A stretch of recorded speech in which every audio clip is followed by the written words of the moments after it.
Pada bulan Februari tahun ini, saya 3 hari berada di negara yang lebih lambat 5 jam dari waktu Indonesia. Perjalanan bisnis, walaupun singkat, membuat pencerahan baru pada diri saya di dalam cara memandang bisnis untuk kaum milenial ini. Hal ini membuat saya komentar dalam hati, kok nggak pinter-pinter ya saya ini jadi orang. Dalam hal bisnis, belajar mulu. Salah satu bisnis yang baru mulai jalan mengharuskan saya berada di Spanyol. Sebagai salah satu pemain terbaik di Eropa, perusahaan mitra saya ini mengundang untuk penandatanganan perjanjiannya langsung di Madrid, markas perusahaan tersebut. Yang saya mau ceritakan bukan usaha saya, tetapi pengalaman bersama mitra saya di saat makan siang di hari terakhir. Kami bertujuh dari 6 negara berbeda asalnya. Saya berdua dari Asia, yang sisanya dari Irlandia, Portugis, 2 dari Spanyol, dan 1 dari Jerman. Dalam diskusi santai tersebut, salah satu dari mereka berkata, "Kamu beruntung ya tinggal di Indonesia, karena kami di Eropa sudah kecil sekali peluang kami untuk bisa menemukan pain point." Sahabat semua pasti tahu mengenai pain point. Saya selalu ulang-ulang dalam video yang lalu,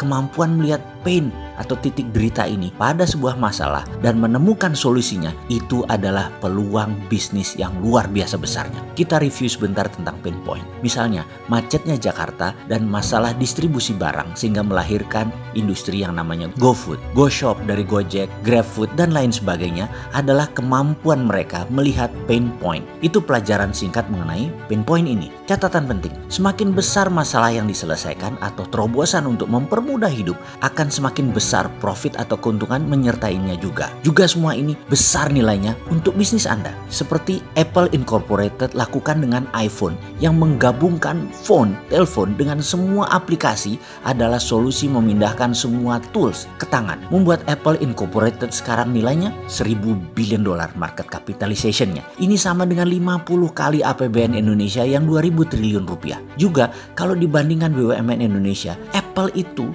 nilainya 100 kali lebih besar dari BUMN. Ya sudahlah, itu lesson learn bagi pengelola BUMN yang sering netek, minta nenen ke APBN sampai 150 triliun lagi sekarang. Sekali lagi, jangan mentang-mentang deh Anda ada APBN, Anda menjadi tidak survive begitu sih berbisnisnya. Lu tuh nggak ada apa-apanya, sudah nggak terlalu produktif BUMN-nya, masih netek lagi sama pembayar pajak. Lalu hebatnya di mana? Bener deh, ada lebih dari 500 perusahaan di dunia ini yang asetnya serta kapitalisasinya lebih besar dari seluruh nilai BUMN kalau digabungkan, dan mereka nggak minta APBN negaranya. Ngaca ya dalam mengelola BUMN. Hati-hati ke depannya. Rencana Anda harus benar-benar supaya jangan diledekin kayak gini. Jadi saat ini kita sudah paham kan tentang pain point secara sekilas. Nah, di Eropa kata mereka, kita mau buat apa lagi? Semua sudah ada. Mulai dari yang besar seperti IKEA sampai yang kecil buat jeans dilukis. Semua orang seakan-akan do something dalam tanda petik. Sudah nggak ada pain point lagi yang bisa diselesaikan. Semua pain sudah hilang. Kami terus mencari dan mencari. Terus mencoba semua orang berpindah negara satu negara Eropa lainnya. Dan generasi muda sekarang paling-paling bekerja jadi pegawai saja maksimum bisanya. Bayangkan, sampai nano niche sudah ada pemainnya.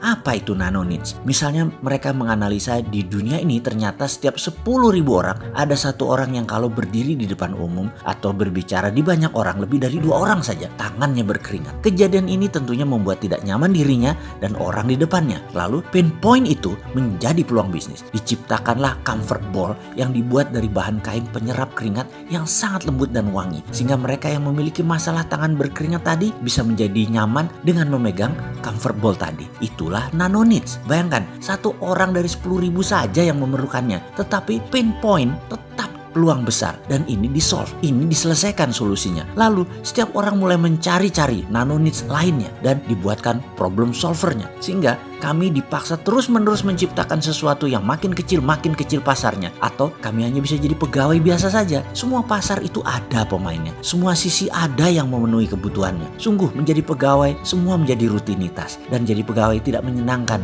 dalam jangka panjang. Kami selalu membayangkan Asia seperti Indonesia. Wih, pasti enak banget di Indonesia. Surga, di mana-mana masih banyak peluang, masih major needs bahkan belum ada yang memainkannya. Di mana-mana banyak pain point yang masih bisa menjadi peluang dan masih banyak yang harus diselesaikan. Beruntungnya ya kalian itu hidup di wilayah economic growth. Sumber daya manusianya ada dan muda lagi, rata-rata 27 tahun usia demografiknya. Ada sumber alam yang luar biasa banyaknya. Pasti semua orang bergairah sekali ya di Indonesia itu. Saling isi, saling menutupi semua pain point. Mendengar itu saya tertawa dalam hati. Mana ada yang mikirin pain point di Indonesia, yang ada hanya mikirin politik. Gak ada terobosan solusi ekonomi bernegara karena mereka terlalu memuja obor dan IMF. Rakyat di mana-mana bicaranya dan komentarnya hanya politik. Gak ada tuh yang mau bekerja berkreasi menciptakan solusi dari pain point ini, bro. Lu pade aja masuk Indonesia lagi deh, jajah lagi deh tuh Indonesia daripada dijajah Tiongkok. Jorok orangnya, bener ya. Jangan-jangan lebih enak dijajah Eropa. Seenggaknya pada minta kawin sama bule Eropa, cowok ceweknya. Kawin campuran itu biar turunannya pada keren-keren, jadi pada Indo.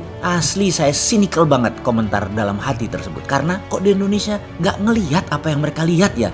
Sebel gua. Apalagi pejabatnya. Semua cipta anak bangsa ini pasti gak lancar jalannya. Ada izin INA itu yang gak jelas. Di mana sih berjuangnya kalian untuk rakyat? Kalian di atas tuh rebutan APBN doang bisanya. Jamput tenan kon.